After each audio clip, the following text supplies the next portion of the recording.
Shri Venkateswara gold తాకట్టులో ఉన్న మీ బంగారాన్ని విడిపించి కొనబడును.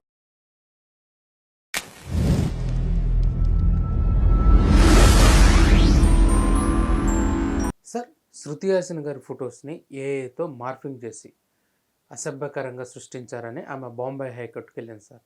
ఇది నిజమేనా? దీనిపై ఎట్లా ఉండబోతుంది ఇది?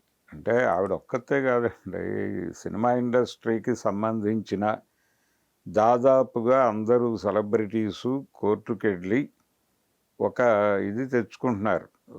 ఏంటంటే మా మీద ఏఐ ఉపయోగించి రకరకాలుగా మా ముఖాన్ని వాడేసుకునే అవకాశం ఉంది, కాబట్టి దాని నుంచి మా ముఖానికి రక్షణ కల్పించండి అని ముందస్తుగా కోర్టు నుంచి ఒక క్లియరెన్స్ తీసుకుంటున్నారు ప్రతి ఒక్కరు.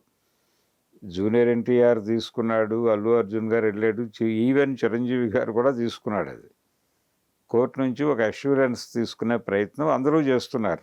ఏఐ విస్తృతంగా వాడకానికి వచ్చిన తర్వాత ఎవరిని ఎలా వాడేస్తారో తెలియని పరిస్థితి కనుక ప్రతి వ్యక్తి, ప్రతి సెలబ్రిటీ వెళ్ళి కోర్టును ఆశ్రయిస్తున్నారు. అందులో భాగమే ఈవిడ వెళ్ళటం కూడా. అది ఒక ప్రొసీజర్లో భాగమే తప్ప ఈవిడ ప్రత్యేకంగా వెళ్ళిన సందర్భం ఏం కాదు. ఎవరినైనా వాడేస్తున్నారు బయట, ఎవరు మినహాయింపు కాదు. ఈ ప్రొటెక్షన్ ఉందో లేదో తెలియక ఎవడైనా ఏదన్నా ఇన్వాల్వ్ అయ్యి ఏదన్నా వీడియోనో ఫోటోనో తయారు చేసి మార్కెట్లో పెట్టి అది డిస్ప్యూట్ అయ్యి కోర్టు నుంచి ఏదన్నా శిక్ష పడితే అప్పుడు కొంత ప్రపంచానికి అర్థమవుతుంది ఇలాంటిది క్రైమ్ అని. చాలామంది ముఖాలు తీసేసి రకరకాలుగా వాడేసుకుంటున్నారు ఏఐలో. ఇదొక ప్రమాదం. అంటే వాళ్ళవి కాని అభిప్రాయాలు కూడా వాళ్ళ అభిప్రాయాలుగా వాళ్ళ వాయిస్లోకి వెళ్ళి ఆ వాయిస్నే వాడి వీడియోలు చేస్తున్నటువంటి పరిస్థితి కూడా చూస్తున్నాం. ఒక ప్రమాదకరమైన దశలో ఏఐ అనేది ఉంది. మనిషికి ప్రైవసీ లేకుండా చేస్తున్నారు వాళ్ళు. ఈ ప్రైవసీ లేకుండా ప్రతి క్షణం అప్రమత్తంగా ఉండి ఏ సోషల్ మీడియా హ్యాండిల్లో ఏ ప్లాట్ఫామ్ మీద మన మీద ఏ రకమైన దాడి జరుగుతోంది, లేకపోతే మన క్యారెక్టర్ని అసాసిన్ చేయడానికి ఎవడు ఏ కాన్స్పిరసీ చేస్తున్నాడు అనేది తెలుసుకోవడమే ఒక పనిగా మారిపోయింది ప్రతి ఒక్కడికి. ఇంత గందరగోళం కానక్కర్లేదు జీవితం అని దీని నుంచి ప్రొటెక్షన్ ఇవ్వడానికి కోర్టు సంసిద్ధత వ్యక్తం చేసింది. ప్రతి ఒక్కళ్ళు వెళ్తున్నారు, పిటిషన్ పెట్టుకుంటున్నారు. ఢిల్లీ హైకోర్టు నుంచి ఎక్కువ పనులు జరుగుతున్నాయి ఇవి. అందులో భాగమే ఇప్పుడు ఆవిడ వెళ్ళి తలుపులు కొట్టడం. ఆవిడ చాలా లేటుగా కొట్టారు. ఇంతకుముందు కొట్టేసిన వాళ్ళు చాలామంది ఉన్నారు కోర్టు తలుపులు. కనుక ఇప్పుడు ఎవరి జీవితానికి భద్రతలు లేవు. ఈ భద్రతలు లేని ప్రపంచంలో బతుకుతున్నారు. వీళ్ళ ముఖాలను వాడి రకరకాలు క్రియేట్ చేయొచ్చు. అందుకని ప్రతి ఒక్కడు తన ముఖాన్ని పరిరక్షించుకోవాల్సినటువంటి అవసరం పడింది ఇప్పుడు. ఆ అవసరం మేరకు వెళ్ళింది ఆవిడ.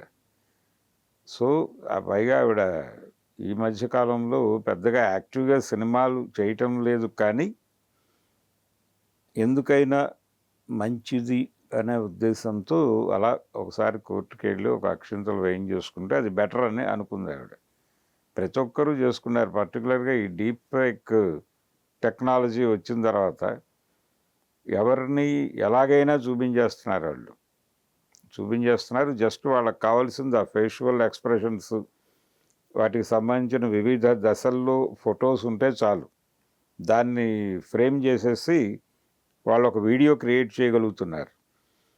ఇది ప్రమాదం ఎవరికైనా. వాళ్ళు అనని మాటలు అన్నట్టుగాను వాళ్ళు అనరు, కానీ అనినట్టుగా బయట ప్రచారం జరుగుతుంది విత్ విట్నెస్. ఇదిగోండి వాళ్ళే మాట్లాడారు, కావాలంటే చూడండి అనొచ్చు. అలాగే వాళ్ళవి కాని అభిప్రాయాలు వాళ్ళ పేరుతో చలామణి చేయొచ్చు. ఇలాంటి ప్రమాదాలు ఉంటాయి కాబట్టి ఎవరి పద్ధతిలో వాళ్ళు ప్రొటెక్షన్ చేసుకుంటున్నారు. ఏదైనా అలాంటి ప్రమాదాలు జరిగితే లీగల్గా మేము ఆల్రెడీ ఒక ప్రొటెక్షన్లో ఉన్నాం కాబట్టి దీని మీద విచారణ జరగాలి. ముందుగా మా గురించి ఎవరైనా బ్యాడ్గా మాట్లాడితే కోర్టు పట్టించుకుంటుంది వాళ్ళ గురించి. అంటే సబ్జుడిస్ అంటారు, కోర్టు పరిధిలో ఉన్న విషయం. ఇప్పుడు ఈవిడ శృతి హాసన్ గారు వెళ్ళారు కోర్టుకి. ఆవిడ గురించి ఎవరైనా డీప్ ఫేక్ వీడియోలు చేస్తే వాళ్ళకి కోర్టు ఇది వర్తిస్తుంది. వాళ్ళని పిలిచి ప్రాసిక్యూట్ చేసే రైట్ కోర్టుకు ఉంటుంది. ఇప్పుడు ఓ పిటిషన్ ఆన్ టేబుల్ ఉంది కాబట్టి అందుకోసం వీళ్ళందరూ ఎందుకైనా మంచిది అని అలాంటి పిటిషన్లు దాఖలు చేసుకుంటున్నారు అందరూ. హీరోలు, హీరోయిన్లు మొత్తం అందరూ వెళ్ళిపోయి తమ ముఖాలని కాపాడమని న్యాయస్థానాలను వేడుకుంటున్నారు ఒక రకంగా.